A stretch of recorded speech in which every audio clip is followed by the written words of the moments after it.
Ladies and gentlemen, boys and girls, children of all ages, Johnny Midnight proudly brings to you the Midnight Express Podcast! Hey guys, welcome to episode 8 of the Midnight Express Podcast. Episode 7 with Chris Curtis sent us over the 1,000 download mark, which is awesome. When I first started this, and really continuing now, one of my main reasons for doing it was just for a bit of fun. Just thought it was something interesting to do, chat to some old friends, and if anyone wants to listen to it, then that would be a bonus. As I said, over 1,000 downloads have been taking place. Total different number of people, I think about 300 different people have downloaded the podcast at various points. So that's great. I'm glad you guys are enjoying it. Feedback generally has been good. If you guys have got any suggestions as to other people you'd like to put on it, or if you yourself are a preferably British wrestler, preferably I know to some sort of degree, who'd like to be in the podcast, then just let us know on Facebook. So it's facebook.com/MEpodcast, twitter.com/MEpodcast. The website is mepodcast.co.uk. Right, episode 8 today is with a guy called Dave Mastiff, and I'm not going to keep making the same mistake that I do in most episodes, where I give a little intro now, and then there's an intro at the start of the actual podcast interview. I interviewed Dave, it's about a week ago now, actually. I explain who he is, and hopefully you all know anyway at the start of the interview. But just to let you know now as well, that going forward, my plan is to get a new podcast out every Monday. I've got a few new interviews lined up over the course of the next few days, so I'm actually going to end up a good few weeks ahead. I'm interviewing Bubblegum tonight. I've got Nathan Cruz on Thursday, and about 5 or 6 other guys just need to confirm times over the next 5 or 6 days. So every Monday shouldn't be a problem for at least the foreseeable future. But anyway, on to the interview with Big Dave. For the thousands in attendance and the millions watching around the world, ladies and gentlemen, let's get ready to rumble! Right, guys, so this podcast interview is with the guy who currently wrestles as Dave Mastiff. The handful of times that I've met him previously, he was Dave Morales at that point, the human hate machine, but his career has moved on and gone from strength to strength, really, in the 5 years or so since I last crossed paths with him. Most people now who are into British wrestling will know him primarily through his most recent exposure in British Boot Camp 2. In episode 1, we interviewed the other top British super heavyweight, Rampage Brown, who made it through to the final 6 along with Dave here. So we're going to cover that. We're going to cover various other bits of his career. But first things first, welcome to the podcast, Dave. Thanks for having me, John. Hope you're well, mate. Yeah, I'm good, mate. I'm good. So, going right back in time then, Dave, you started out in, I forget the name of the school, but it was one in Birmingham, same time as Spud and Jack Storm and some of those guys, didn't you? It was around the same kind of time, but I actually started at a different school. Those guys started at K-Star, maybe about 9 months before me or something, and I started at a place in the Black Country that became FCW, Future Championship Wrestling, and that was in the very start of 2002. I started there, and that was where I got my first bit of training, cut my teeth, so to speak. Had you been a lifelong fan then prior to that? Yeah, from a young age, I was a wrestling fan. I remember perhaps maybe from about the age of 6 or something like that, and I used to see it on holiday camps when I was on holiday with my parents, and I remember I think the first show that wasn't a holiday camp show that I ever went to was at my local civic hall, and all I remember was Daddy and Haystacks were in the main event. Mm-hmm. And some guy ripping off the Undertaker with a little casket big enough for a hamster to fit in. So what sort of year would that have been? That would have been 91, 92 maybe. Yeah, probably 91. Presumably Daddy and Haystacks were some way past their, admittedly not very good in the first place, primes. Yeah, if you could call it a peak, they were definitely past that. So it's a shame really, because the memory is not that vivid for me in terms of the whole card. I suppose if there's any, wrestling historians out there, British wrestling historians, they could probably find out what one of the possible cards would have been from that kind of time at that hall, because I'm sure there was probably other guys on the show in 1991 who were far better workers working on the undercard, who I just can't remember because obviously the way the shows were presented, they were presented to really highlight Daddy and Haystacks, obviously. Mm-hmm. Presumably it finished with some sort of count out, maybe a few belly butts at some point. Yeah, typical kind of thing that became synonymous with, Daddy and Stacks, tag match at the end, and the good guys get a nice big cheer and stuff like that through some kind of shenanigans, like count out or something. Like I say, it's not the most vivid memory in itself, but I can vaguely remember that and getting Big Daddy to sign my my picture of him and stuff like that. So do you still have that picture? I'd like to say yes, but I couldn't say where it was. It's probably buried somewhere deep in the attic at my parents' house. I want to segue slightly into a story about when I met one of my childhood heroes. I met Jeff Capes when I was, I believe I was 7 years old. Oh, yeah. So I'm a small boy, and he is the world's strongest man, literally, and he hits me round the head.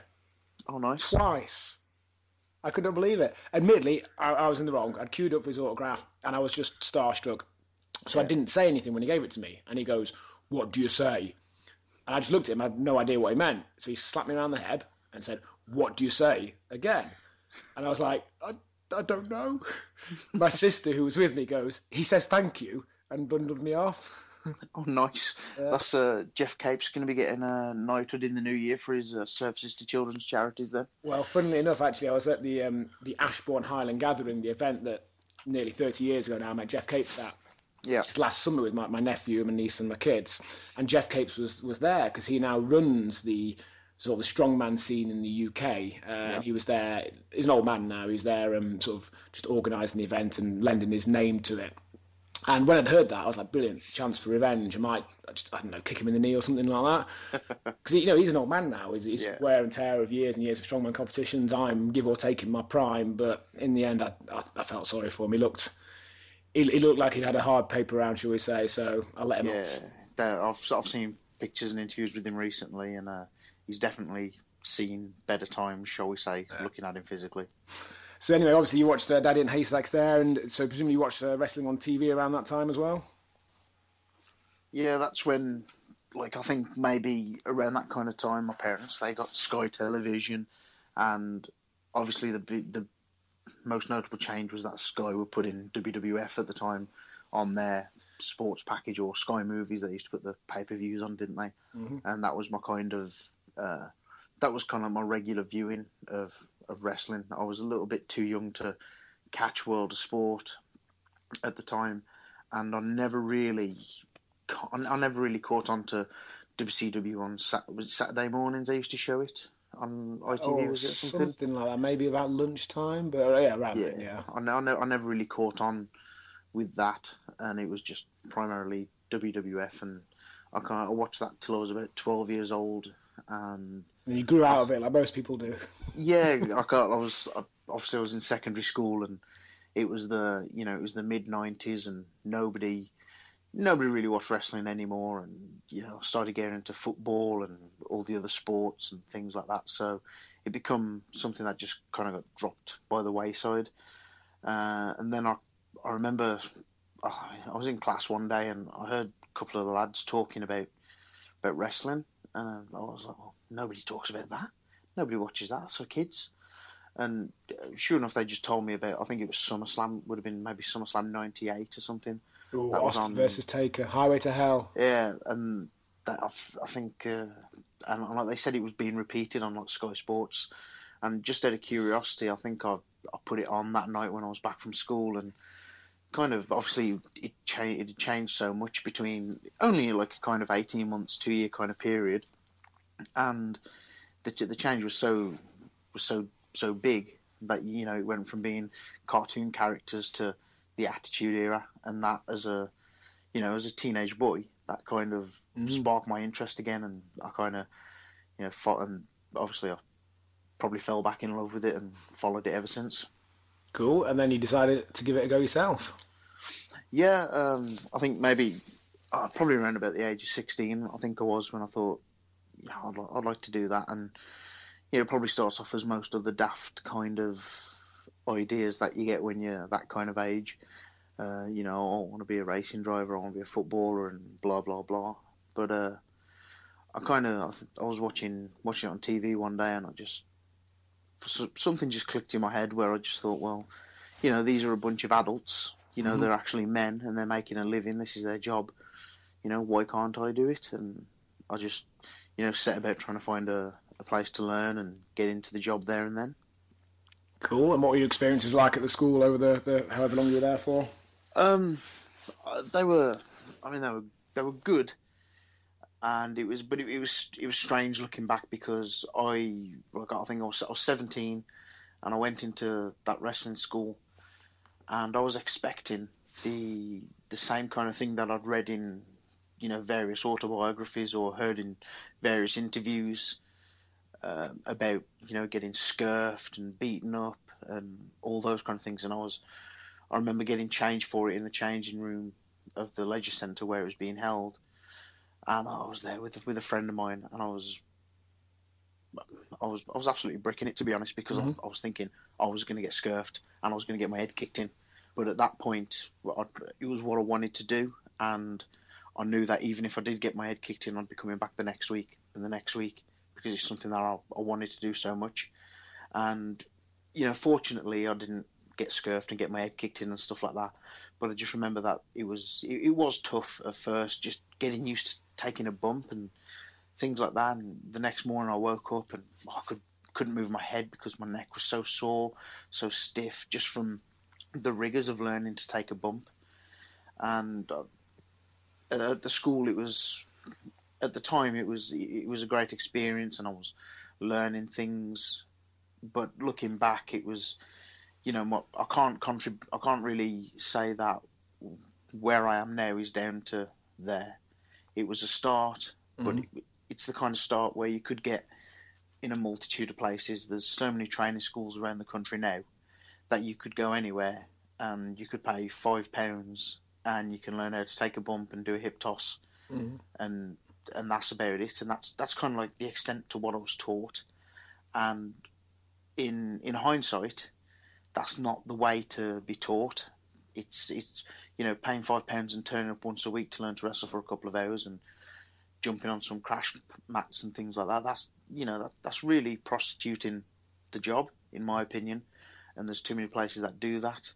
But at the time, that I thought, you know, that's just how it is, because I had no comparison, because it was my first time doing it, and I can see these guys who are wrestlers and they're working shows, so this must be the right way to do it, and this must be how it's done everywhere. So what, the guys were there at the school at the same time as you then? The only guys really I can remember was it was run by Kevin O'Neill, he's still working around the Midlands now, and the only real people that are still going from that school are Brandon Thomas, the Hunter brothers, and a guy called Saul Adams, who's my best friend in the job. So he's my best friend anyway. But they were like the only people that have kind of stood the test of time, really, and are still working in some capacity now compared to when we started. Cool. And then you obviously started doing shows for K-Star, presumably? No, it was for FCW. FCW, sorry, long way around. And we started running monthly shows at a local venue to give us experience and to, you know, make himself a few quid, I suppose. And we did that I think I probably did that for about 2 years or so before I started getting the odd job here and there up and down the country. And it was really, like I say, it was just really sporadic, getting the odd job somewhere else. But every month, a couple of times a month, starting out, it felt like working regular. And it was a small little club, small little promotion, but they started to do quite well and pull good numbers. And, you know, in fact, they started to exceed the fire safety regulations for people allowed in the building. So it had gained a little bit of interest in the area. And at that kind of time, it was, you know, we kind of clubbed together and we were thinking, well, you know, he's making quite a bit of money and he's bringing some other guys in. You know, he brought in like Colt Cabana and Robbie Brookside came in a few times, Shelby and Pippa, Super Dragon, Chris Hero, all these guys came over, and we thought, well, you know, he's spending all this money on them, and we're not getting anything back. You know, so it's, you know, we kind of said, well, we think we should be getting paid for this now because it's making money, and there's no like money being put back into the product as it was really. It was still the same entranceway, still the same lighting. So we kind of said, you know, we feel like we should be getting, you know, we should be getting some form of payment for what we're doing now because we're working for you. And at that kind of time was when myself, Spud, Jack Storm, and a guy called Luke Phoenix, we started to get a little bit of interest in ourselves from other places like IPW UK.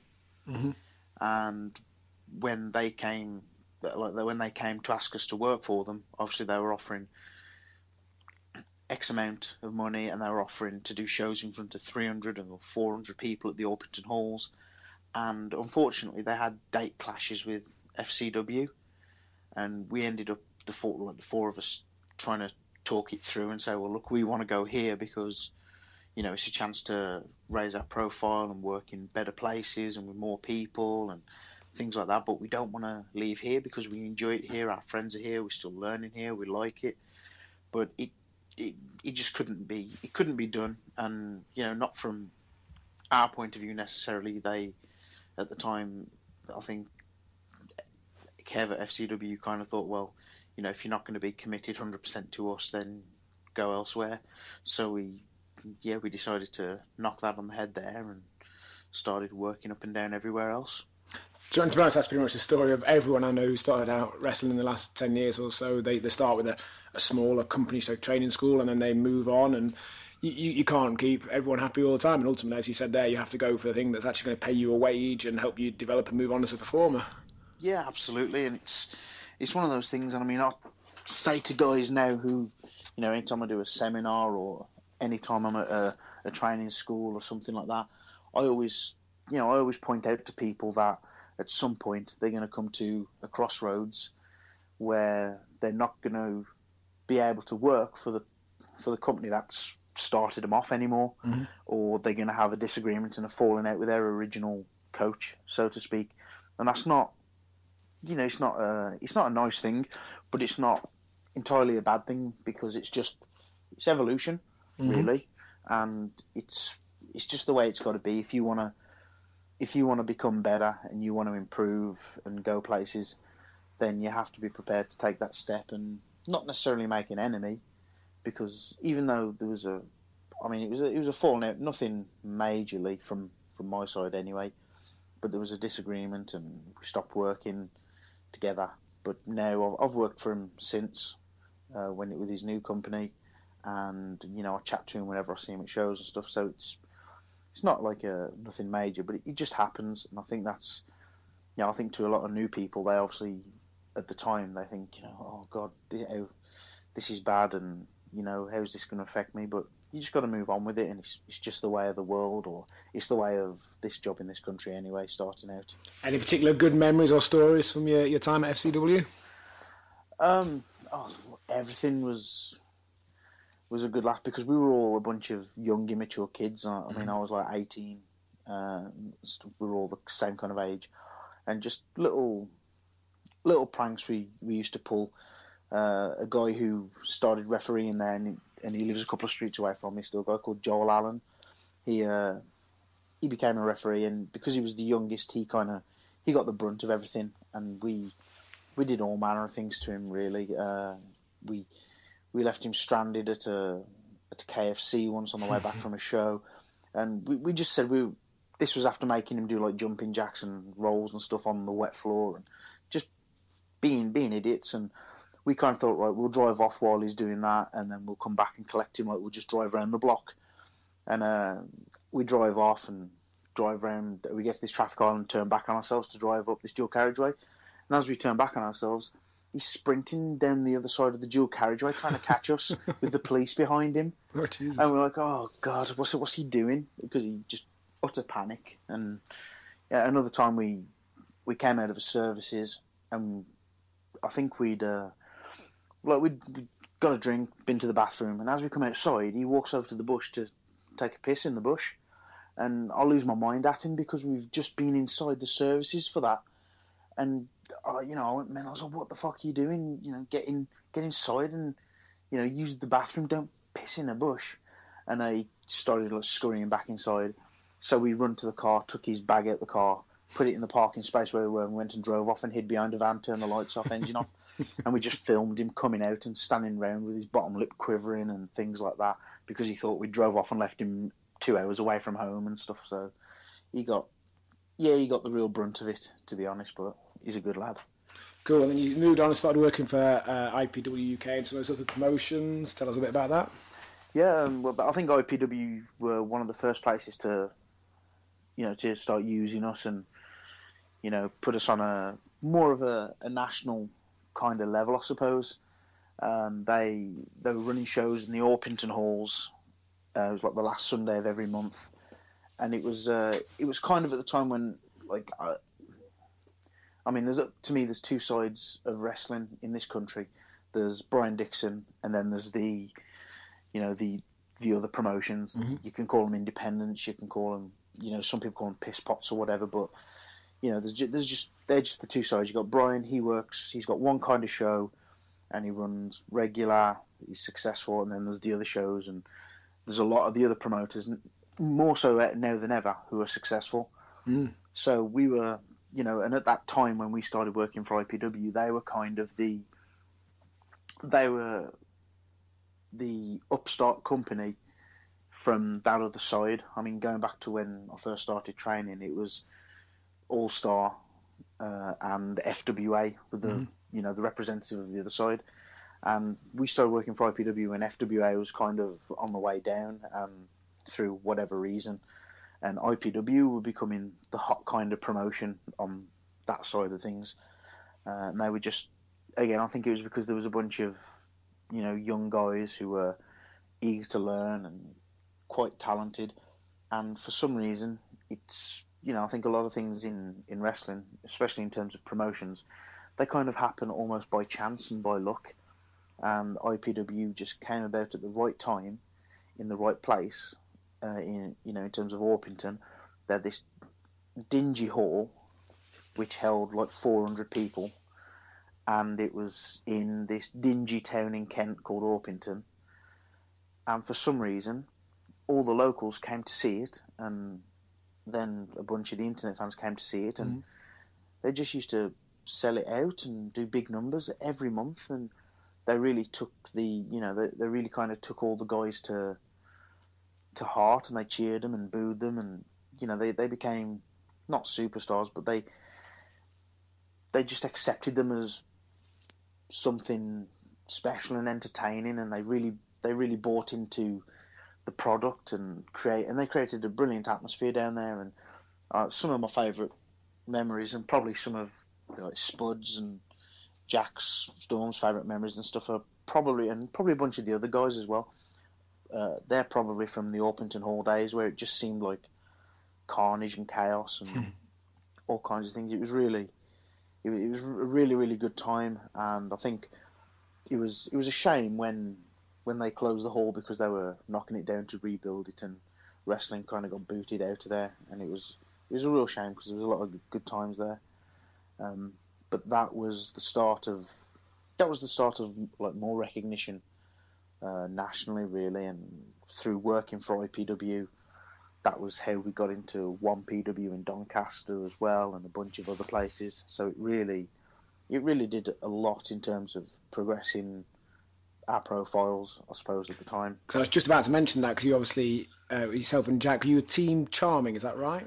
Yeah, Team Charming, Team Supreme, whatever you want to call it. I never had a say in any of what we were called, to be honest. I just left it to Jack because he was a very overbearing character kind of thing. Mm-hmm. So I just used to get on with my job and let him worry about all those kind of things. But yeah, so we ended up tagging together, and I think Jack helped me a lot because he was a good negotiator as well. Good people person, where he wasn't afraid to approach people and try and work on a deal for us to get places and things like that, and people seem to like him and respond to him really well. So the first couple of years, I just kind of tagged along with it and let him sort all that out, and I just concentrated on doing the job we were asked to do in the ring.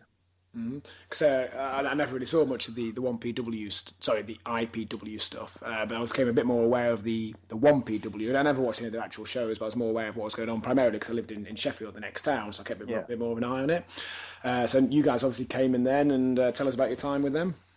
Again, that was, no, there was some weird times and some, good memories again. I mean, I can't say anything really too derogatory about anything there. It was what it was. There's been a whole book written about it, and I just think it was, obviously it was a guy who came in, he came into the business, he had a bit of money behind him, and he was a huge wrestling fan, and he decided he wanted to run shows.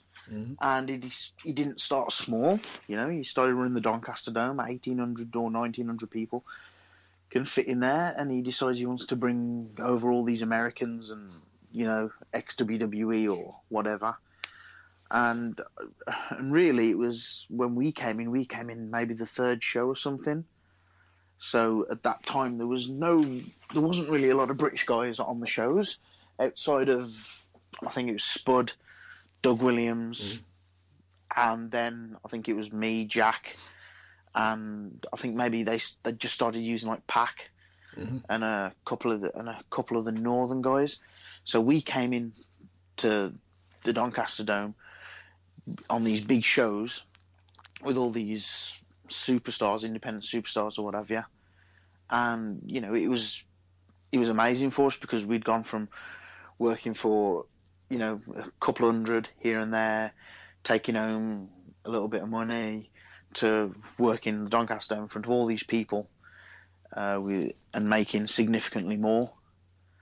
And I think the biggest thing was when we were there, it became diluted, I think, after a little while, because it was there were too many chiefs, I think, when it all come down to it. Instead of Gauntly being the owner and wanting to just being the money guy and having the guy book, he was the owner, but then he wanted to say so in what talent was being used. And then one booker was trying, and any time you get someone who's a booker or whatever, the first thing they want to do is obviously try and get the friends in that place, which isn't a massive problem when you're talking about a British wrestling product. But when the booker's an American, he wants to get all his American friends over. And you hear a lot of people, a lot of people spoke about people being on ridiculous money and things like that. And in terms of the British guys, we really weren't on ridiculous money. We were on what I would say a fair pay for a fair day's work.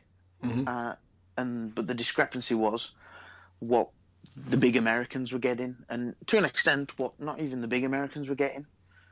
There were guys coming in and earning probably a couple of $1,000 plus flights and accommodation, and then they'd be moaning about British guys getting 150 quid or something, or 100 quid, or whatever it was, like a decent 3-figure wage. People would be moaning about that and saying that's the problem, when in fact the problem was when you fly somebody over and spend $2,000 on flights and then give them a $2,000 wage, and when that person goes back to America the next week, they're working in a sports hall in front of 100 people, no different to what anybody else is doing, getting paid $100. Of course, and I'm not gonna begrudge anybody making a living, because it's a tough job to make a living in. But it's just but when people throw around accusations of all the British guys were earning too much money, and the British guys were, because it was said in the book, they were taking the piss out of Gauntly, asking for that much or whatever.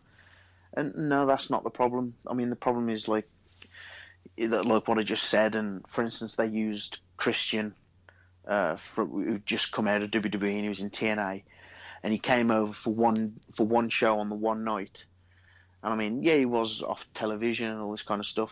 But when he comes over for one match, and I can't say for sure how much he got paid, but there was rumours that it was 5 figures. And that's when you're paying that much money for someone, the golf in what you're paying the guys. Yeah, hell of a difference. The problems at the top end, not the bottom end. So I think that's what one of the things that ultimately came to ruin it, because obviously they were spending so much money at the top, and then somebody else wanted, their say and their input, and there was guys who ended up on the creative team, whatever you want to call it, who have got no experience in the job, and now they're living out their fantasy of running a wrestling show. Mm-hmm. 2 minutes ago they were probably sat in the bedroom with the fucking WWF action figures and a ring, and now they're booking a show what people are paying good money to see. People are paying 50 quid front row tickets to see those shows, and there's some clown who's never, been involved in the job before, putting that product on for them and saying that's what the product should be. That's definitely a big difference between now and a generation or so ago in all aspects of wrestling, really, but particularly in that aspect. So someone like Brian Dixon, he ran the Jim Breaks fan club as a youth. He helped put up rings. He did all these other jobs before he got any sort of responsibility and ability to start putting on shows. So by that point, he was fairly experienced, as was anyone else who was running shows around that time. It wasn't just, you couldn't just go in and set up your own show from day one. And nowadays, you can, unfortunately, or you can get involved in an existing promotion with little to no experience, and obviously the final results in most of those situations speaks for itself. Yeah, it was obviously going back, it was a real kind of apprenticeship that you went through, whether it was to become a promoter like Brian, or whether it was to actually become a worker. It was a real apprenticeship. You turned up and, you put the rings up and you put posters up, or you did what you were told by the old guys. Mm-hmm. And then they might teach you something. It did change about 10 years ago or so, and because the job was so difficult to get into, but it's one that I always look back and think, well, I didn't have to do so much of that, the real kind of apprenticeships that people like James Mason served. And I think probably the last real one was probably was Ralph, Ringo Ryan. Mm-hmm. He was probably the last real kind of apprentice that's come through that system. He did badly out of that, because Ralph started about 5 years after I did, but he went through a lot more shit than I ever did. Yeah, exactly. And it's one of the things, but he's probably the last one to do it. And I think it's, a lot of us, I always think I'm quite lucky that I didn't have to go through that. But I think it's a true test to be able to look back and say, well, would you have gone through that? And I absolutely would have. I would have run the miles. I'd have put the ring up. I'd have slept in the back of the van. I have done those things anyway, but you get such a constant barrage from, that kind of way into the job. And there's a lot of guys now who I look at, they're either starting up, or they haven't started long ago, or they've even been doing it some considerable time. And I look at them and think, if you would have had to go through those things to get into the job, then you wouldn't have lasted. You wouldn't be where you are now. And I think that's one of the things that's missing from the job. I think there's a lot of people who wouldn't have proverbially, run through fire to be involved in the job, because it would have been too hard for them, The funny thing is, I remember when I first started for All Star, 11, 12 years ago, hearing this exact same stories from the likes of Robert Brookside, Frankie Sloan, etc. And although I happily listened and didn't say anything, part of me was thinking, okay, Grandad, whatever. And now 10 years later, I find myself telling the same stories. Yeah, it is. It's a kind of, it does come full circle, doesn't it? Because, it has become watered down almost. And you think about all the things that a bunch of the older guys went through, the Robbies and the Drews, and all those guys went through. They did all the shit. They did all the posting. They did all the rings. They run the miles. They were put onto. They were stretched. They were scurfed. All these manner of things, and it's just slowly become diluted. Whereas now it's like you get a bunch of guys who pay £5 every week to do training, and then they get put on a show after 6 months, and then they think it's their God-given right to be on that show. And they don't have to put up a ring, or they don't have to help set up the entranceway, or they don't have to basically they don't have to serve as anyone's apprentice, or they don't have to show. It's just little things. I mean, when certain people come into the locker room as a young lad, you turn around and you give up your seat and things like that. And most of the time, I always think if you're a good lad and you were willing and to listen and just essentially turn yourself into a man, then a lot of the older boys will be good back to you. And yeah, I agree 100%. Like, I never had the slightest problem with any of the older boys, Drew and Robbie and Frankie and all that. As far as I know, liked me and took to me because I made sure I took on the chin what little of that they gave me, and therefore it pretty much stopped straight away. They accepted me as part of the team, started giving me advice and helping me, whereas those guys that didn't take it, that bit back or what have you, well, didn't see them for all that much longer, to be honest. Yeah, exactly. It's a kind of it's a growing up thing, isn't it? And I always look at it. Whereas, I mean, the first time I ever did a job for Brian Dixon was Hanley, and that would have been maybe December 2002. So I was just a few months into the job, and I was being booked on a Dixon show, and I was green as grass. I was terrible, but I'd been booked, and I turned up, and I actually remember being not scared, but I thought, hang on a minute, I've got to watch my back, because from the guys who weren't involved in All-Star and Dixon's team, you heard all these stories about them horrible, and they shit in your bag, and they do all these things to you, and they make your life hell. And I was on the way there, and I was thinking, oh good God, I hope it's not like that. And I got there, and Brian wasn't actually running the show that night. Frank Cullen was running it, and I mean, I've always, that's the only time I've met Frank, but I've got a lot of people who've always said to me that Frank was a real ball breaker, real miserable hard bastard and stuff like that. But he was, he was nothing but nice to me, and because I went in there and I said hello to people and I shook their hands and I listened to what they were saying, and I spoke when spoken to, all those kind of things, and I was polite, respectful, and they treated me the same back, and I never had any kind of problem with anyone, and it was a totally different experience to what I thought it was going to be. But I can see guys who come onto the team with a slight chip on the shoulder, whether it's because they're young and naive or whether it's because they have generally got a bad attitude to life.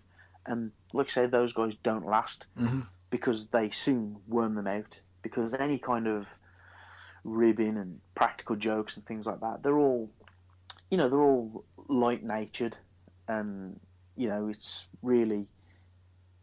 just camaraderie, and if you react badly to it, if you can just go, oh shit, and laugh it off, then you get a couple more, and it happens to you occasionally, and but it's not exciting to them anymore, is it? No. But if you react badly and you start effing and blinding and going at them or sulking in the corner, they're going to keep doing it, and guys don't seem to realise that. And I think some of that it's bred from the fact that a lot of people who seem to get into, I'm probably ranting a lot here, a lot of people who seem to get into professional wrestling or want to get into professional wrestling get into this job and they've got no athletic ability or athletic background whatsoever, and how the fuck they expect to survive and expect to really grow in a job that is physically demanding, I have no idea. And I think a lot of these people who, if they've played sports before, so they've been involved in football teams or rugby teams or, boxing, martial arts, anything, there's a camaraderie that you build with those people in that team or that club that you go to. So you're used to this kind of back and forth and, as they call it now, banter and all that stuff. So if you've come from that kind of background, you know that kind of happens. But the people who come into the job with no athletic background, they've never played sports, they don't realise that this is part of sports and, being on a team, so to speak. So I think that really catches some of them out. Yeah, I definitely agree 100%. I've never found anything I've experienced in British wrestling to be anything different to when I was playing rugby or anything like that. I never considered it bullying. I never considered it someone picking on me. I just thought it was a bit of banter, a bit of fun, and just go along and have a laugh with it. Yeah, exactly. It only becomes bullying if it's, premeditated with the intention of upsetting someone on a constant basis. And, for all the horror stories that people like to brandish about certain places or certain people, I've never seen any of that. Everything I've seen has always been light-hearted, and it's, sometimes I've seen things happen and you go, oh God, I'm glad that's not happening to me. But it's, I don't know, some people some people take it the wrong way, and it gets blown up into something that it's not. If that, Yeah, and take a step back as well, talking about like having a sporting background. Now, I'm all for anyone doing what they want. I shouldn't say that people can't get into wrestling or anything else, but it never ceases to amaze me that some people who genuinely, like when I first started wrestling, I was 21 when I decided to give it a go, 23 by the time I got to the training school there. And I had a lot of time thinking about whether I was suitable for this. But then I was still nearly 6'3", about 15 and a half stone I probably was at that point. I had played rugby at school, not to a particularly high level, but I had a reasonable base to build on. And even then I wasn't quite sure if I was up to being a wrestler. And yet you get guys that are 5'4", 7 stone, pasty, never played any sport in their life. Again, they can do it for a bit of fun, but at what point do they look in the mirror and think, I should be a professional wrestler? Yeah, it's exactly. I mean, everybody's got dreams, everyone wants to chase it, but if you want to do something, then you go all out at it, and you don't do it. I think no matter what it is you want to do, even if it's something you want to do as a hobby, I think you treat it with the same kind of respect that people who depend on their livelihood, people who it pays their bills, you need to treat it with the same amount of respect as those people do. Mm-hmm. And I think that's one of the problems that people don't quite grasp. They try and get into it for a bit of fun or whatever, and it kind of builds on top of that. And at no point do they think, well, hang on a minute, look at these guys on TV or whatever. These guys are 6 feet tall, or even the shorter guys like Guerrero, Malenko, and stuff like that. But they look at these guys and go, well, hang on a minute, these guys blatantly work out. Mm-hmm. They've blatantly got some kind of athletic background, and it's, even though it's a show, it's a performance, it's still athletic. And guys who come into it and they've got no background, and like I say, you don't even have to play to a high level at any sport. I never played to a really high standard at anything, but I always played sports growing up. It was in my nature: football, rugby, tennis, gymnastics. I did all of these things, and I was okay at some of them, but I was never going to be professional or be anything special at them. But it gave me a foundation of being able to have coordination, for starters. If you can't put one foot in front of the other and do a forward roll, then what makes you think you should be doing something as physically demanding as professional wrestling? And the funny thing with that then is that it's hard sometimes for these guys coming in to realise why they're not then being successful. If you enter any genuine, real sport, if you don't do well in it, it's clearly because you're not good enough. If you want to become a boxer and you're getting knocked out in every single match and not winning any, then the other guy's obviously better than you. But with wrestling, some of these guys seem to get in their head that the reason they're not performing at a high level is they're being held back, or someone else is getting preferential treatment. Yeah. When in a lot of cases, it's just because those other guys are better than they are. Yeah, it's always somebody else's fault, and that's one of the things a lot of people in all walks of life, you get that, don't you? Mm-hmm. Oh, I've not got this promotion at work because that guy don't like me. Well, no, it's because they're doing a better job than you, obviously, or they've tried to get that promotion, you haven't. And it's always kind of, it's disappointing to see the lack of commitment people give it, because it's, I'm under no illusion. I don't think you'll ever truly get out of the job what you put in. It is a full on sacrifice. You'll miss out on things, or you end up with niggling injuries all the time and stuff like that, and you'll never fully get back the amount of effort you put into it. But what you do get back, if you do put everything you got into it, is still worth having, in my opinion. Mm-hmm. And I just think a lot of guys, that they quit when it gets too hard for them, and that goes right from the training school to guys who are perhaps even on the brink of, making it into a big promotion, or making a good living from it. They get right on the cusp of it, and something could happen for them, but they just don't push themselves to get over that last little hill and make the most of themselves. And it's disappointing to see in a lot of people. And I can understand sometimes, like from being at some training schools, I look at some of the guys who come through the door, and it just, words fail me, because there's just, it's just what goes through your head. If you turned up to, if you turned up to football trials for a football team, and you'd never kicked a ball before, or you'd never played sport before, how successful do you think you're going to be? And what if, and based on that, if you're not going to work your arse off, then what makes you think you should have the right to be able to do that? If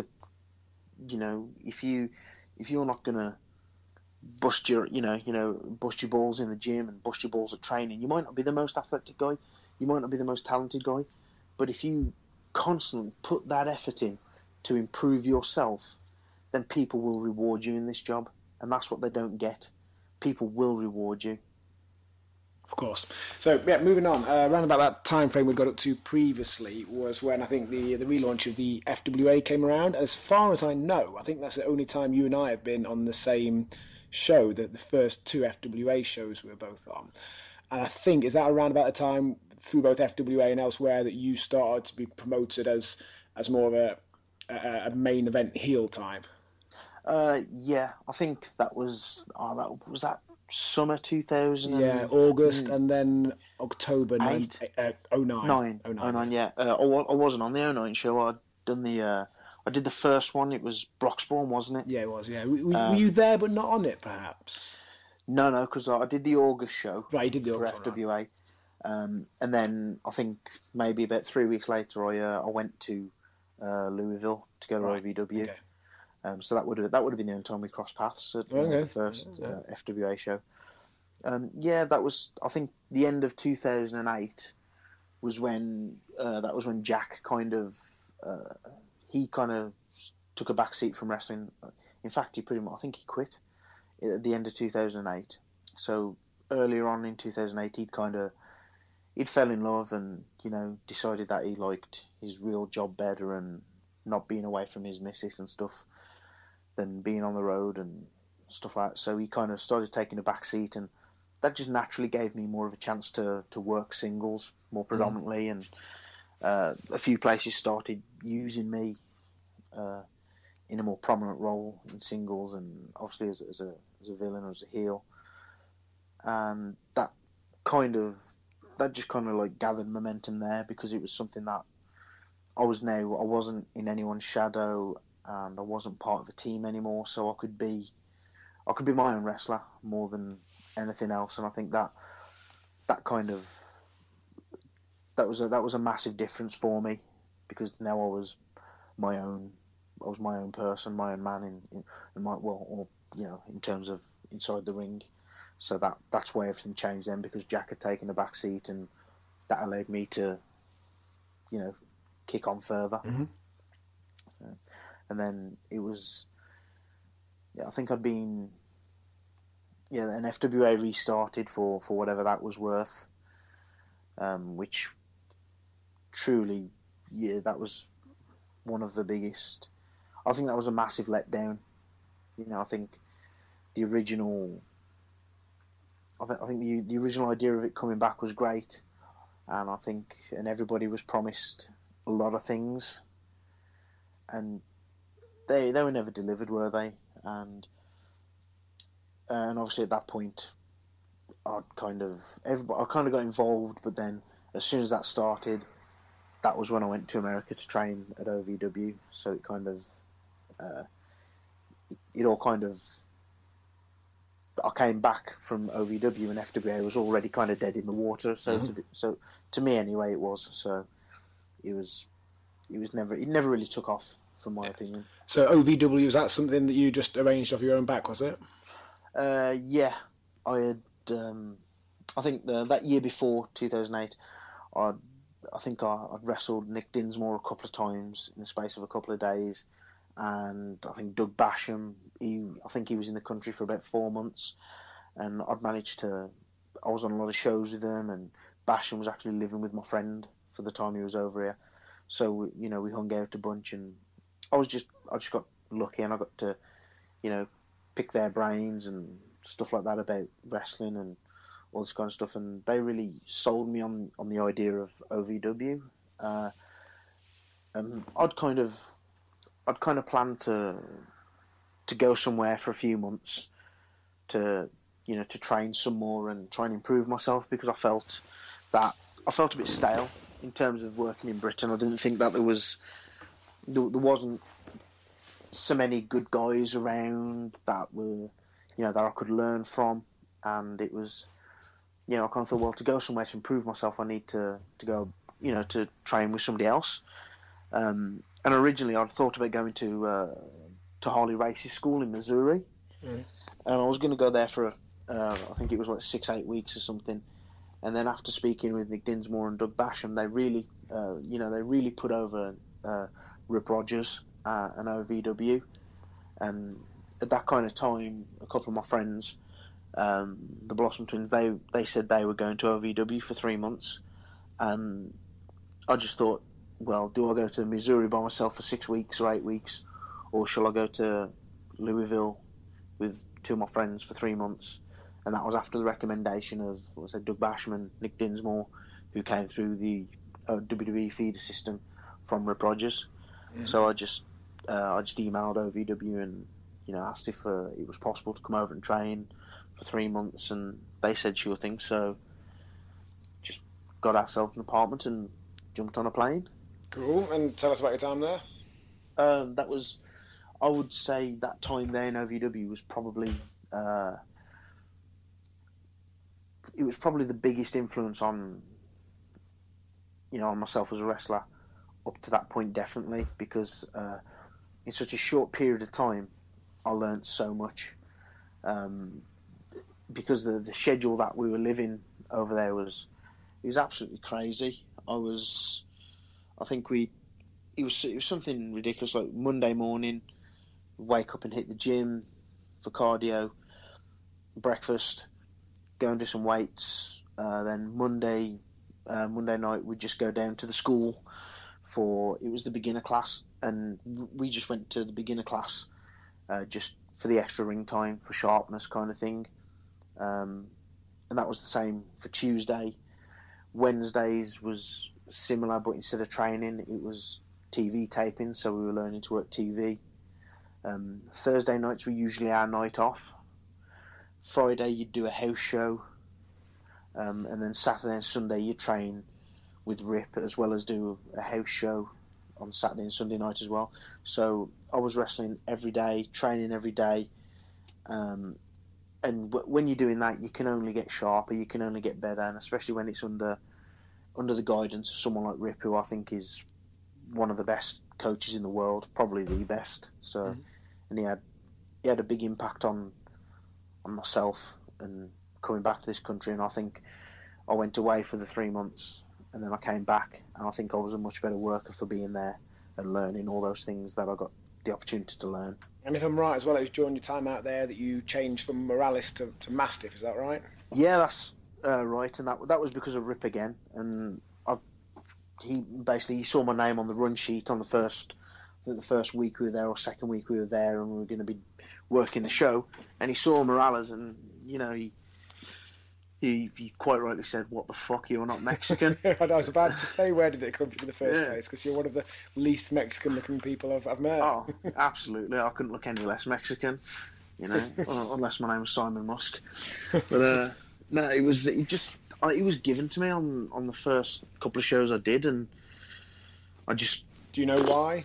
I have no idea. I think we were just chatting and talking about some possibilities, and I might have even suggested it myself. I really can't remember, but it just seemed to stick, and it kept being. It just stuck with me. And then, he said, you can't fucking use that, you're not Hispanic. And obviously, there's a little, there's a small Hispanic population in Louisville, so they'd quite obviously know that I wasn't Hispanic. So they made me change it, and they just gave me a couple of, they said, oh, when you come to TV next week or whatever, try and think of a new name, and Mastiff was the only thing that I really kind of liked or thought sounded good. I think they wanted to call me Manson or Mason. I said, well, no, because there's guys back home who use those names, so I'm not gonna use them and stuff. And I just settled on Mastiff, and since then it's stuck. And that, it's I think it's better than what it was previously. So when did you go from the human hate machine to the bastard? About probably only a couple of years ago. I changed that, and I changed that because it was. I don't know, it's my favourite swear word. That shows my that shows my. To be honest, you're looking sometimes. at your favourite swear word wasn't like dickhead or shithouse. Yeah, exactly. Or something like that. The dickhead Dave Mastiff. So I'm pretty sure that's what my mate calls me. So at least you don't get announced as I suppose. Yeah, it was. It come about because I remember seeing an interview on TV a couple of years back with Lemmy from Motorhead, and when he left Hawkwind and started up a new band, the guy at the record company came to him and said, "Oh, Lemmy, what do you want to call your new band?" And he said, "Oh, I want to call them Bastard." And the guy's like, "No, you can't call them that, And he's like, "No, I want to call them Bastard." And went back and forth, and eventually managed to talk him out of it because he was convinced that he'd never get a band called Bastard on Top of the Pops. And I just kind of thought, "Oh, Bastard, that sounds pretty cool." And if Lemmy liked it, and he's probably the coolest bloke on the earth, so. But that now means you'll never get on Top of the Pops, though. Well, that is a shame. Top of the Pop has had some of the greatest. Is Top of the Pops still on? I think it. No, I don't think it is anymore. So. Ago, I think, didn't it? Yeah. No, they just have. I think they just have the one-off specials and stuff at Christmas or some shit, don't they? So. Cool. Then obviously over the next few years you started working for more and more of those promotions around the UK, and then the big thing of the last 6 months or so is TNA British Boot Camp 2. Tell us about how that all came about. Yeah, that came from I think a bunch of the guys from TNA, Borash and Al Snow.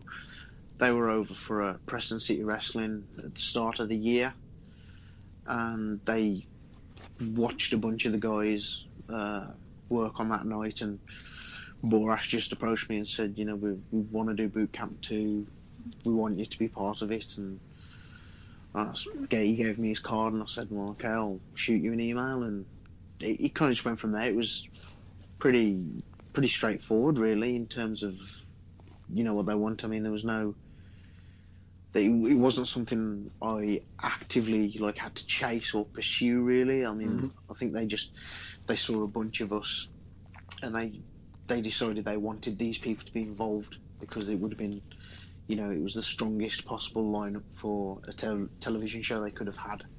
And I think I was obviously lucky enough to be seen as part of that group. I know there's a whole. I know there's been discrepancies about the process and stuff like that, obviously, because a lot of the guys went to audition and things like that and whatnot.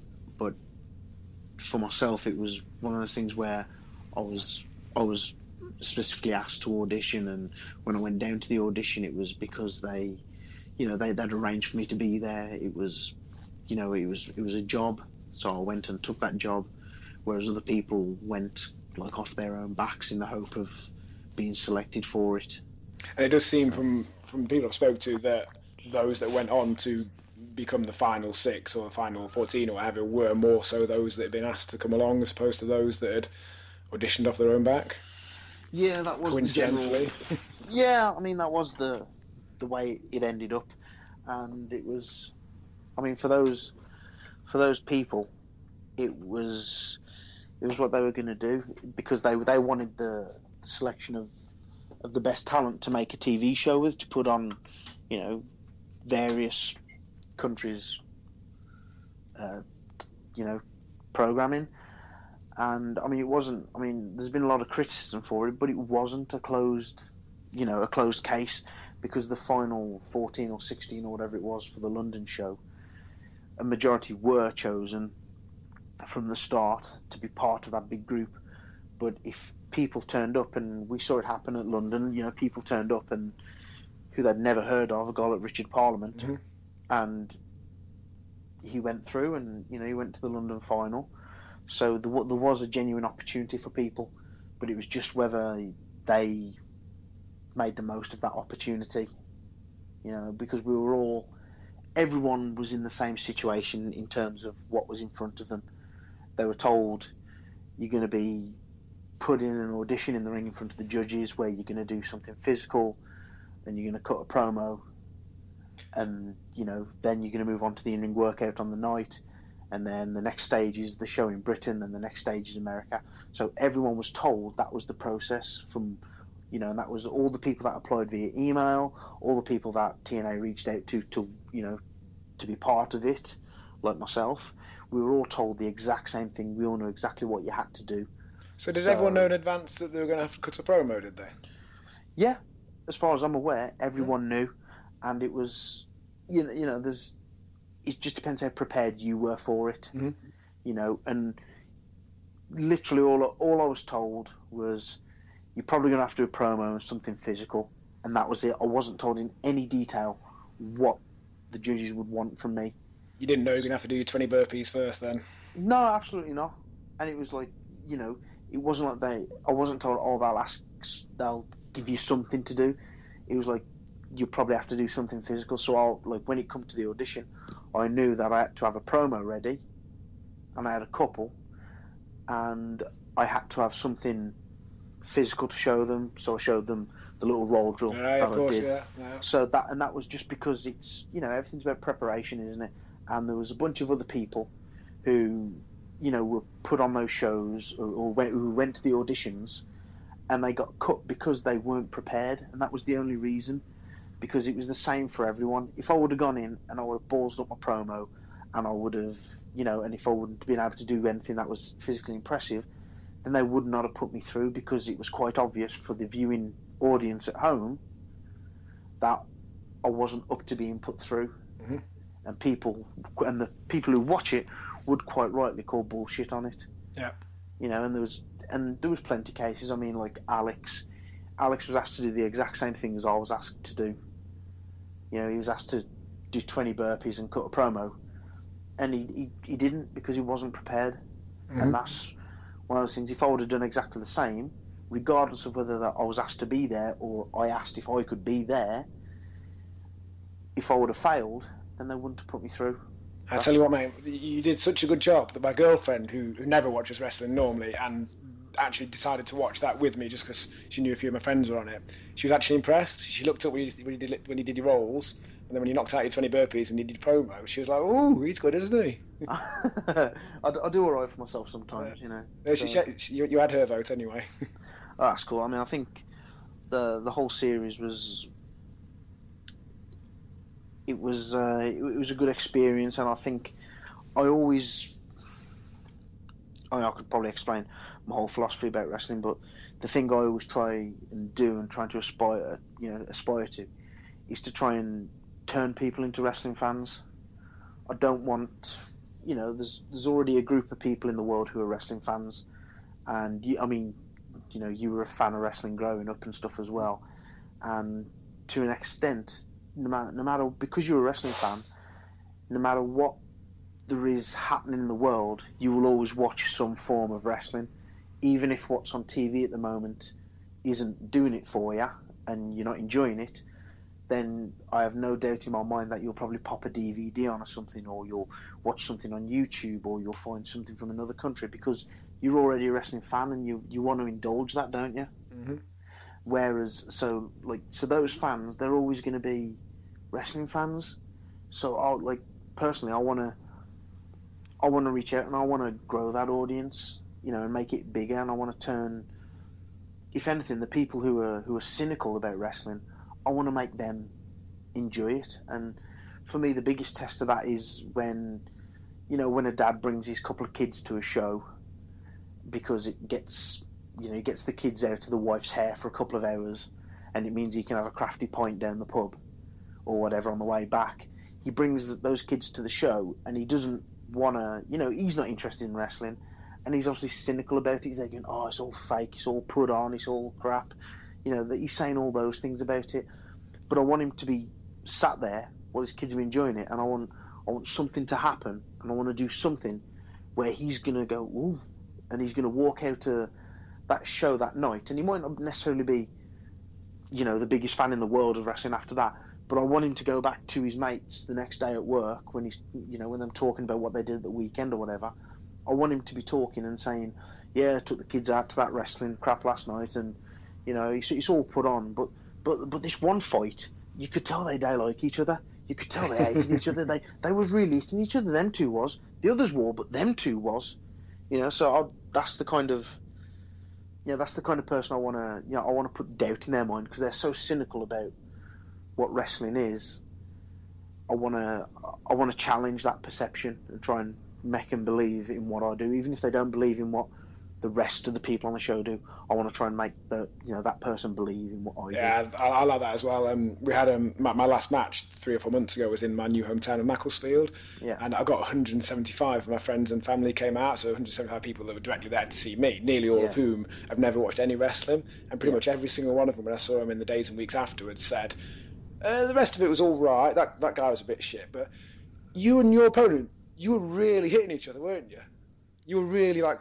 And I was like, yeah, I'm glad you think that. That's good.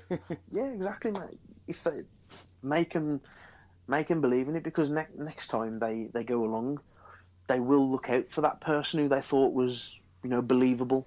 Mm-hmm. And even though Boot Camp was it was a different platform almost because it was a TV show, I still tried to, have that kind of influence on the people who watched it, whether they loved me or whether they hated me. I wanted them to believe in me as a wrestler, as a character. I wanted them to have, if they had a strong opinion on me, if it was, oh, I think that guy's a prick, well, good, because you're obviously wild up enough to think I'm a prick. Mm. But if they go, oh, he's a good lad, I like him, then that's nice as well. They obviously think I'm that's a good guy. The prick Dave Mastiff, that's a good one. There you go, yeah. It's evolution from the dickhead Dave Mastiff. Cool, and then of course you and Rampage Brown had your big main event there. My girlfriend watched that as well, and she enjoyed that. And presumably you're still nursing the bruises from that one, are you? Well, anytime you work with Rampers, it you feel it. But that match was really enjoyable. Rampage he's my favourite opponent, mm-hmm. Because I think the way he works and the way I work, I think it complements each other really well. And we've got similar philosophies and similar ways of thinking about the job. So I just think when we're two big guys, so when we're there smashing lumps out of each other, it looks like we're killing each other, doesn't it? So mm-hmm. It's that was that came off really well, and I think it come across well on television to the live crowd and stuff as well. And it's for me it was enjoyable, and I think a lot of the time when you have matches and stuff like that, you're into the match and you're doing your thing and stuff like that. But sometimes when I'm working with Ollie, it just it doesn't feel like I'm working with him. It just feels like we're messing around. Yeah. And it just because it comes it all comes so naturally. So that's why any day of the week when we get to work each other is. I think wrestling with Ollie, it's a strange combination of feeling like you're messing around and you're in an actual fight as well. Yeah, and I think it's just one of those things. I think some people don't like it, whereas other people do. It's one of the things I like. I like the physicality of wrestling. It's tough, and it's the impact is hard. But it just feels good to get stuck in almost, and definitely. That's similar to me. Like you played rugby, and I've played a little bit of rugby, and there's something almost I don't know what you call. There's something not relaxing, but there's something just pleasing about, like, you know, when you're in the front row and, you know, you engage in that scrum and you smash that guy and, you know, your neck's all twisted up from it and stuff like that. And you've been doing that for 80 minutes, you come off the pitch, your neck's killing, you're battered, you got bruises, but you come off and you feel good about yourself. And that's, to an extent, what, like, wrestling that kind of style, where it's, you know, it might be a little bit more taxing on the body, but it feels good, it feels rewarding to me. So. Then, of course, after that match, then you got to go and spend 10 days in America, mainly bullying Grados, according to the show. Yeah, it was a fun 10 days for a lot of reasons. The way the show was edited, obviously, it does make me look like I've bullied Grado for 10 days, which not entirely true. Grado's a good You bullied lad. him for 9 and he had a day off. Yeah, pretty much. Grado's a good lad, and like I think I first met him 5 years ago now. I think before all this, you know, before he really took off, and you know, everybody started loving Grado. I'd done a show up in Glasgow, and we went for a drink afterwards, and Grado was there, and he was just some lad who was helping out at the show, kind of thing. He wasn't on the show, and I just sat there for 3 or 4 hours, absolutely losing my mind, pissing myself at him, because he is what he is. What you see on television, that is him. I find him, he's hilarious, and he's a likeable guy. So and it's one of the things when it comes to like the show being put on TV, and it looks like me in particular, I'm bullying him and things like that. It was all the things like dumping him in the shower and cable tying him and all manner of things that come about because sometimes when you're sat in an arena all day doing nothing, you get bored. Yeah. And he's because he's such a good lad, he takes it on the chin, and you know, he's good cannon fodder. So of course I was going to do it to him because of the reaction that I'd get from him, and it was all just a laugh. You know, he's one of my favourite people to just be around, because he's just, the stories he tells and the things he gets up to, you just think, yeah, you mad bastard, where are you from? You know, how did you end up like that? So the main question I had, having watched that shower scene, is there an unedited post-Watershed version where you and Rampage then sexually assault him in that shower? No, there's no unedited version of that, because they cut the cameras off at that point. Yeah, that shouldn't be seen by anybody. No, you know what I mean? That's revolting, in fact, is what it is. I wouldn't wish it on anybody. Me and Ollie assaulting anyone sexually. Cool. And then I've forgotten now what you obviously had the 6-man match. Then so you didn't make the final 3, but you still filmed your singles match, didn't you? Is that right? Yeah, it was all the way everything was filmed was, I think we got to America on the Monday, and we just done a bunch of random driving, it seemed. For the first few days we went out to Washington to film some stuff. That wasn't one of my favourite days, to be honest, Washington, because it was baking hot. It was like 90 odd degrees, and we filmed some stuff in that, you know, in Washington Park, where they had the big scene in Forrest Gump and stuff like that. But it took like 6 hours or something like that, so we were in 90 degree plus heat for 6 hours, and there was no shade anywhere, and I got sunburnt really bad, it just pissed me off, put me in a real bad mood. So it wasn't one of my favourite days. And then we kind of made our way back from Washington all the way through like Virginia and things like that before we stopped on the Friday at the first show, which was I think it was somewhere in Virginia anyway, somewhere in Virginia. Fuck it. And we did like the in-ring workout part of the show there that night, and that was like one of the things where we were kind of left in the dark about that, because like, you're going to be doing an in-ring workout there, and we were like, okay, cool, what does it entail? You know, just trying to get a feel for what they wanted from us. Is it going to be the same as the one in London, where we just paired up with people and had a roll round and got used to the ring and things like that? Or was it some kind of, trial, so to speak, which is what it turned out to be. So we weren't told that it was going to be that. And as you can see, we all turn up to it in our trainers and shorts. None of us are wearing pads or anything like that because we weren't told the extent of what it was going to be. So we had that night there, and then we just watched the show or hung about or whatever. The second night we went to Roanoke Rapids, which I think is North Carolina, and that's where we filmed like the 8-person tag.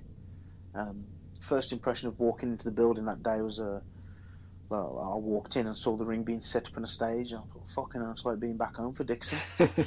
And that was where we did the 8-person tag rather. Yeah. After that is... Was there anyone in the audience at that point? Yeah, I mean, it was... Because it didn't look it on TV. On television, it didn't look great. But there was about 100 around the ring on the stage. Yeah. And then, obviously, in the tiered seats, there was more people. I mean, there was under 1,000, probably 500 or 600 people. But it just, the way it was filmed, obviously, because it was filming the stage, it made it look empty. But it really wasn't empty. So surely the idea in filming is to film it in a way that makes it look better, you'd think. Yeah, but I mean, I don't know the ins and outs and the possibilities. I don't know if there was anywhere else they could have put cameras, or I'm not involved in that process in any company anywhere. So it's kind of sure, I'll leave those guys to make those decisions, and I'll make the decisions about what I do when I walk through the curtain. That's where my involvement in that begins and ends, really. And then presumably you're obviously disappointed not to get the contract. Well, they did the they did the 8-person tag, and they on TV. That's when they did the 6-3 cut. Yeah. But in actual fact, that didn't actually happen until the night after. So the night after, we went to a different arena and we did explosion tapings. And we all wrestled one of the regular roster, and then they did the 6-3 cut there. But they just edited it so it was filmed the other way, kind of thing. Who was in your match with the regular roster? It was me and Samoa Joe. Ah, of course, yes, I remember. Yeah, so it was. Didn't see it, but I read about it. Yeah. It was a weird. I don't know, it was a strange thing because the whole London show where he was the judge. The editing left out a lot of things, really, which I think would have been more beneficial for the show. Like, I think after mine and Ollie's match, the crowd were chanting for a match between me and Joe, and I was calling him on, and at the end of the night, everybody did like the big wave at the crowd, go home and stuff like that, and then the judges shook everyone's hand, and me and Joe had a little stare down and things like that, and and they're all things that weren't included in the final edit of the show, really, which that kind of disappointed me a little bit, but it's one of those things where I got plenty of television time, to be honest. Outside of grade, I think I had most television time than anyone else. And has that then helped in your sort of work back in the UK since? Yeah, I mean, definitely. I think it's helped. Definitely the final 6 who went to America. It's definitely helped all of us. I mean, I've been busy for I've been busy for a good few years with it, but it's raised my profile and kept me busy and stuff like that. It's been good for for the product that is Dave Mastiff, so to speak. So. Awesome. So that pretty much brings us up to date. Anything else? Any particularly good stories from over the years that you've not shared with us yet? Oh, let's see.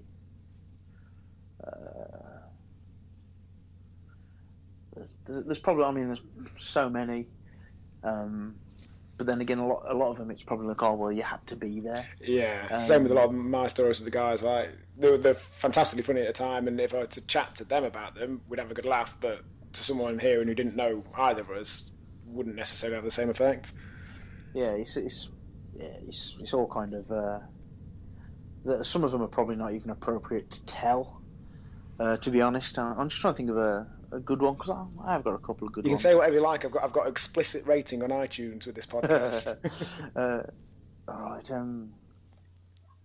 Let's see.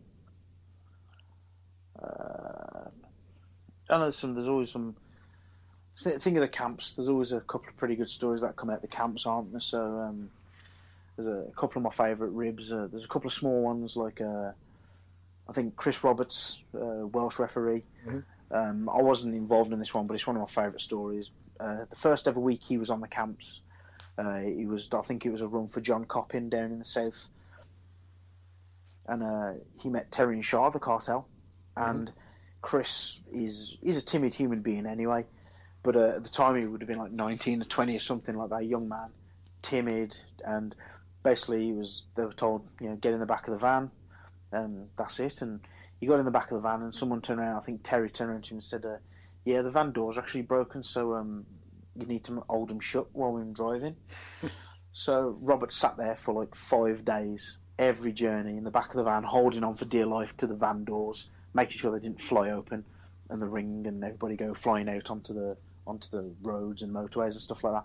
And at the end of the 5 days, I think Shah turned around to him and said, you're a dickhead, mate, because the doors aren't broken, so we've just had your life for 5 days. And just a simple thing like that, where I find that quite amusing, because it's one of those pranks where it doesn't hurt anyone, but he kind of, he doesn't hurt anyone, but it's one of the things where Roberts feels like an idiot for a long time. And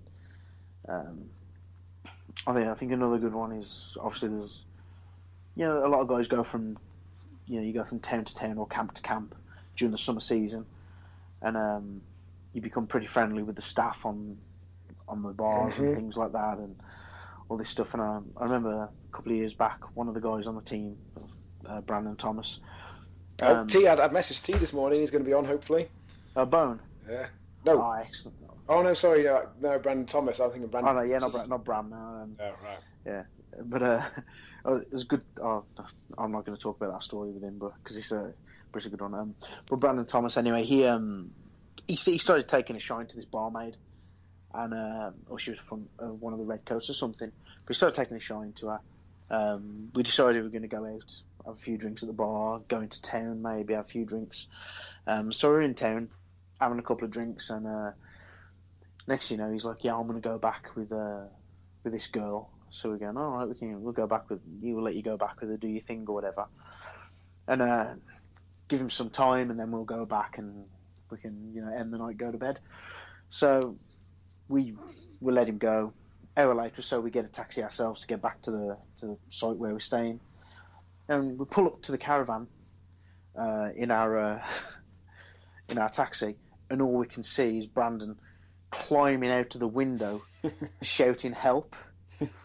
And so we run inside the caravan. And basically, what had transpired was she'd turned around and said, "Oh, you're a wrestler, am you? Well, I bet you wrestle me." So he's, he's a big guy, and he's kind of turned around and thought, "Well, yeah, I'll show her a trick or two, put her in a couple of headlocks or something like that, and control her, dominate her, all this kind of stuff, and laugh and joke and do the deed or whatever." And it turns out that he started like trying to wrestle with her, and she's like thumped him in the face and then started putting him in a grovet and stuff like that, and she's absolutely beat the shit out of him for 20 minutes to the point where he's trying to climb out the window, and we've pulled up at that exact moment where he's half hanging out the window with no shirt on, screaming, help me, lads, help me." So, but I don't think he ever did the deed after that, so it's quite a shameful situation for him to be in again. That just reminded me of one of my favourite stories from Frankie Sloan. It's almost the opposite of that story. He pulled a girl like 10 years ago, whenever it was. I found out the next morning that she'd asked for a bit of shall we say rough play, shall we say? Yeah. And from what Frankie told me, he was only too happy to to provide. It sounded all quite violent from his description of it, but that's what she wanted. Yeah, Frankie's brilliant. I love that guy. He's I remember when I started working for Brian on a regular basis, just after coming back from America, and there was me, Spitty, Frankie, and a guy called Adam Bridle. Mm-hmm. He was a South African lad, and we were travelling down to Bognor, and obviously we were just travelling down there, and we just began chatting and swapping stories and stuff like that, and it just got to the point where Frankie and Spitty told this story that I don't want you to air because it's shameful, but the story was them two guys on a team job or whatever, and I remember just sat there in the back of the Beast with Bridle, and the pair of us were just shaking our heads at the stuff that them two get up to. And one of the things involved a Coke bottle and an orifice, and I thought, Jesus Christ! I mean, I'm not a prude or anything, but fucking hell. So long story short, we'd done the show at Bognor that night, and we were staying over. We went out for a few drinks. Frankie got plastered and entertained us with some of his break dancing in the middle of Reds. So we start stumbling back they start stumbling back to the chalet or to the rooms, and Frankie decides he wants to take the big Butlins wrestling sign from out of the middle of the centre. Of course.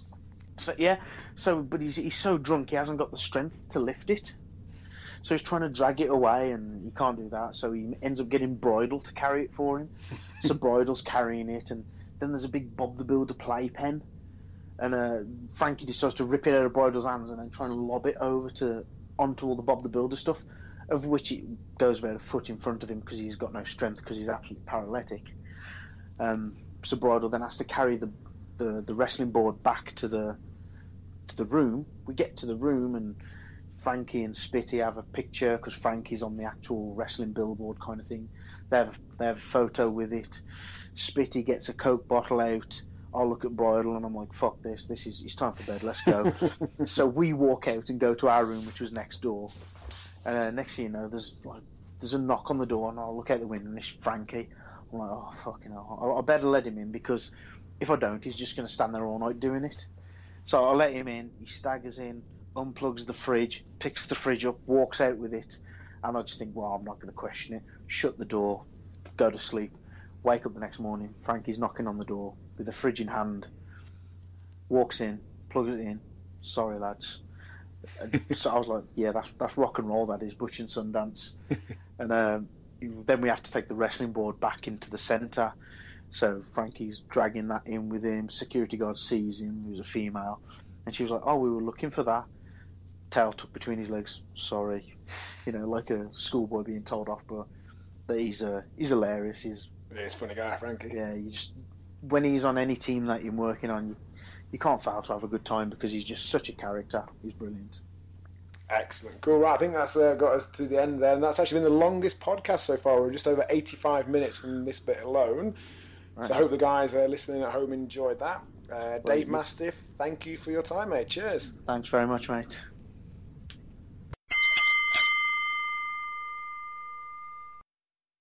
Right, guys, I hope you enjoyed that. A good interview there with Big Dave, the bastard, the prick, whatever you want to call him now. That was the longest one so far, so including this outro, we're just shy of an hour and a half for that episode, which is awesome. Hope you guys enjoyed that. So just to recap, guys, remember, if you are, I mentioned at the start, a British wrestler, don't necessarily need to be British, but I quite like I said, people that I know to some degree. So if you're like a touring American or Canadian, like Brody Steele, who's in episode 4, someone like that I've met, got a bit of contact with, rather than just some random, then pop us a message, mepodcast.co.uk, facebook.com and twitter.com/mepodcast. Just send us a PM through there, or tag on the page or what have you. As I mentioned, we're interviewing Bubblegum tonight, so that should be a good one. We've got some great questions. I posted a picture of Bubblegum on the page about 4 or 5 days ago. There's a lot of people asking, very similar to the Madman Manson question thread, a lot of mixture of sensible and not so sensible questions. But like I said, I hope you guys enjoyed that. I'm looking forward personally to a week this Friday. I'm taking my kids and possibly my nephew to the TNA show in Manchester. Magnus, Nick Aldis, has very kindly sorted out some tickets for us, and I get to go backstage and meet all the guys, which should be awesome. We did a similar thing last year. We'd already bought tickets last year, and Nick very kindly spared a few minutes when he was the world heavyweight champion to meet my two sons. So from their point of view, the fact that Daddy knows a world heavyweight champion is, to be honest, that alone is worth all the constant neck and back pain that I have nowadays. But anyway, I digress. I'll let you know how that was, and hopefully what a good time we had in a couple of weeks. But that's it for now. See you next Monday.